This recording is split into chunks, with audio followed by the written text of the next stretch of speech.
watu walobeba hatima huwa wanapita katika hali kwanza ya kudharaulika. Haleluya. Nenda kama angalie Daudi. Katika watoto ambao baba mwenyewe alikuwa anawategemea, Daudi wala hakuwa katika kumbukumbu. Haleluya. Baba alipoitwa watoto wake aliowaona wanastahili, baba aliangalia kwa na macho ya mwili.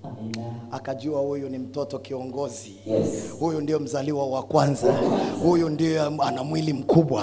Huyu ndio anakuaga mawazo. Lakini aliona kwa namna ya mwili. Lakini Mungu aliona kwa namna ya ndani. Haleluya. Haleluya. Saa ilipotimia, yule aliyeonekana mchunga kondoo ndiye aliyegeuka mchunga ukoo.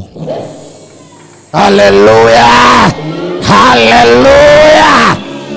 Kwa sababu Mungu alibebesha hatima ya ukoo ndani yake Daudi. Uliitwa ukoo wa kifalme ni kwa sababu ya Daudi. Wala ukoo ule hapakuwaga na mfalme. Useme labda amerithi. Hapana. Hapajawahi kuwa mfalme katika ukoo wa Daudi. Mfalme wa kwanza alikuwa ni Daudi. Na wewe leo ukawe mfalme kwenye ukoo wa baba yako, kwenye ukoo wa mama yako, ukafanyike mfalme kwa jina la Bwana Yesu, kwa jina la Bwana Yesu, kwa jina la Bwana Yesu, ukafanyike mfalme.